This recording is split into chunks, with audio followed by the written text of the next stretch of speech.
program.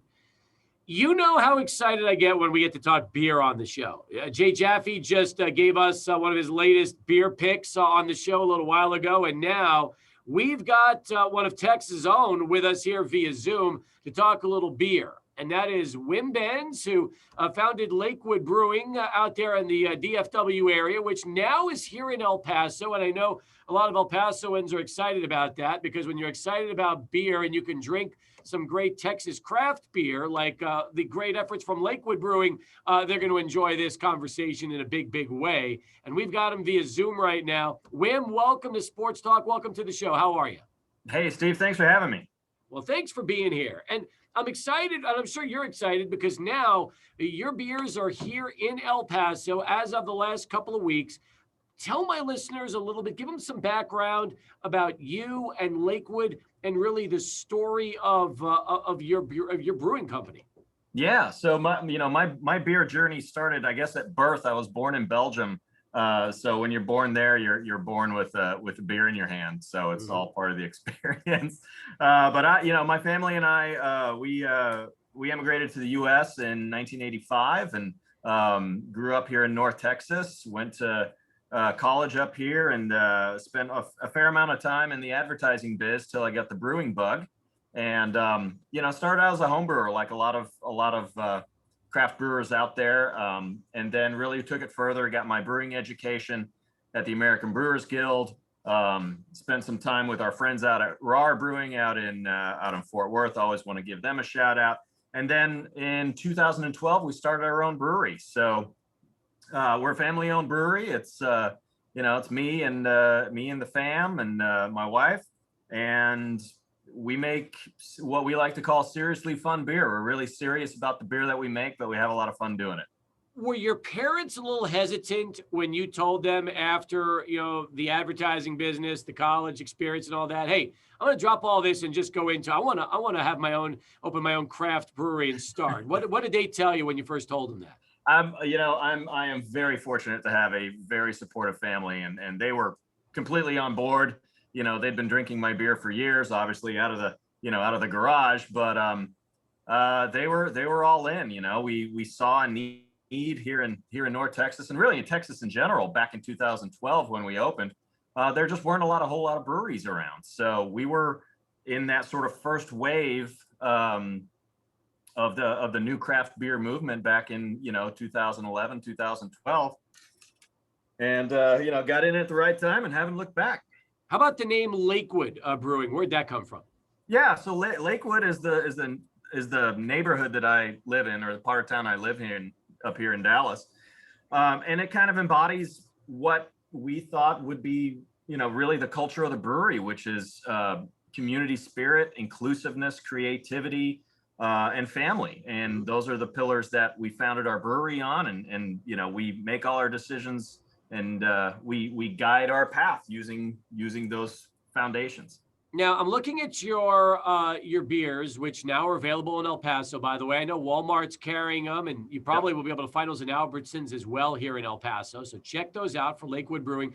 I'm looking at these are your year-round staples. So tell me, you've got your IPA. You also have your Please and Thank You as well, which is your American Pale Ale. You've got the Texas Porter. Then there's the Lakewood Lager, the Temptress, and finally the Muy Importante Margarita Lager. Now, those are the year-round beers. What was the first one? What was the beer that launched it for you and decided, all right, this is what I know. I've got this right. I'm serious about it. This is what I want to do. Yeah, so I think Temptress is really the one that has, it's our bread and butter. It's the beer that built a brewery for sure.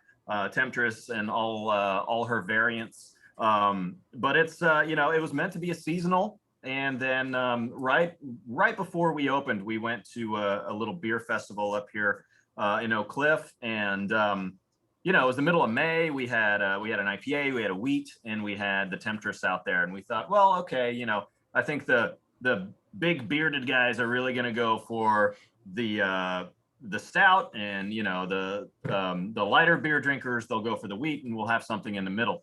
And we had to our very pleasant surprise, we had a line of women lining up for the Temptress, just because it's big and rich, and it's got vanilla and chocolate and caramel notes to it. So at that point we thought Temptress, it might be a seasonal for us. Let's just, it's a dark beer. It might be good for winter. But as soon as we saw the reaction from beer drinkers, we were like, okay, well, this needs to be year round. And I'm glad we did, because it's our flagship. Man, I'm excited about that. Wim's with us right now from Lakewood Brewing. The Temptress, by the way, checks in at 9.1%. So it packs a punch, folks. We're not talking about a light, a light stout here. But if you like the dark stuff, but you don't want as heavy a beer, I guess the Texas Porter's right there, because it's 5.46%. Absolutely. Texas Porter, it's got some nice roasty flavor to it. If you can catch it on draft in nitro, we do offer it on nitro and draft. That's really where that beer shines.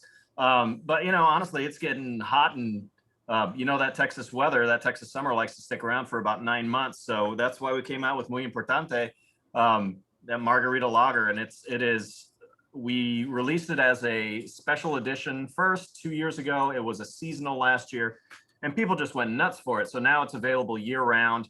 It's a light Mexican lager with real agave, orange, lime, and just a touch of salt. So it's super refreshing. It sounds like a great spring and summer beer, especially around here when the temps start to go into the 90s and the hundreds, and you want something to cool off on a hot summer day. It's perfect. That's what I'm drinking. Very nice. I can see that. And by the way, I'm jealous. I am jealous of Wim Benz right now, because he is enjoying it. Now, let me ask you something. You came from Belgium, said you moved here in the mid-'80s. Have you brought your beer back there to your home, your roots, and let maybe some of the family that are still there in Belgium try the beer to see what they think of it? We've sent some care packages here and there. We did a special one-off release called Saint Dymphna, which is the patron saint of the mentally ill, and who is also the patron saint of Yale, Belgium, which is where my family is from. So we did a beer for that. It is now, I think, in the museum there as a little display. So it's cool that we get to pay homage to our roots here every now and then. So yeah. Nice. Now I'm looking at your website at lakewoodbrewing.com, and Wim, I noticed you've got some seasonals, including the Tangerine Queen, which is the wheat ale with orange peel and tangerine puree. And also, again, along the lines of the weather starting to heat up, that sounds like a lot of fun. And you're gonna taste that tangerine, aren't you? Yeah, absolutely. Tangerine Queen is just, it's every time you come up with a beer and you release it, you're kind of releasing your children into the world, and you don't know if they're going to make it or not. But man, I tell you what, we sold out in the tap room probably in about 2 weeks. We're brewing more of it. It's really, really taken off. Some people like hops, some people don't. This is a very, very easy drinking beer. Nice and light and fruity. It's got a ton of tangerine in the nose, nice and citrusy. But we kind of just put a little sprinkling of hops in there and not a whole bunch. So it's really easy drinking. What would you say kind of sets your craft beer apart from some of the competition, especially now? Because you told me earlier that when you started doing this, craft beer was kind of in its infancy in Texas and in the DFW area. And as you know, like we all do, it's exploded over the last 10 years since. And now you're seeing craft breweries opening up left and right. So when we go back to Lakewood Brewing and we talk about your product and how it's expanded and grown and gotten better over these years, what would you say really sets it apart from the competition? I mean, we always have an eye on quality. That's one of the things that we really want to make sure that we're delivering, especially now as we're going farther and farther from our home base.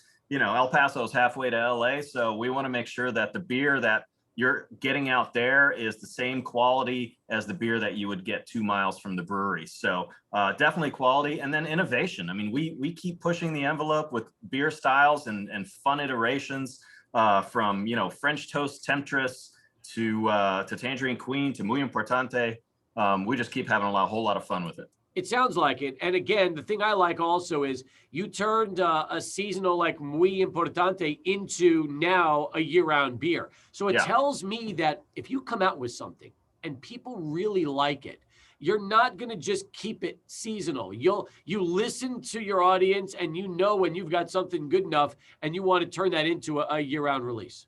Oh, 100%. I mean, our fans will tell us what's gonna fly and what doesn't. So yeah, it's a great beer, and it's been a whole lot of fun making it. Wim Ben's with us here right now from Lakewood Brewing as we continue again online, lakewoodbrewing.com. Where do you see craft beer trending here in the next few years? I mean, you see what people are, what a lot of the domestic beers are doing right now with the seltzers and things like that. Where do you think the craft industry is going to be heading here in the next few years? You know, that's just one of those questions that's just really, really difficult, especially coming out of COVID. You know, we thought that, 10 years ago, having 4 beers would be enough. And now in any given year, we make anywhere from 15 to 20 different beers, lots more one-offs for our tap room, just to kind of experiment and try some stuff out. But, craft beer is feeling a lot of pressure from seltzer and from just competition as a whole, So I think really the thing that we might start going back to is, we've kind of gone down the rabbit hole of, hey, let's, throw Cocoa Pebbles in a beer. Hey, let's, make milkshake beers. Hey, let's make these super, super fruited beers. I think, and I hope that there's going to be a little bit of correction back to, hey, let's make a really fantastic Pilsner, and let's kind of get back to basics. But we never really know. Our audience and our beer drinkers will tell us where they want us to go. Do you have a personal favorite? Is the Temptress your go-to beer when you have a choice, or you're drinking Muy Importante right now? Is that one of your favorites?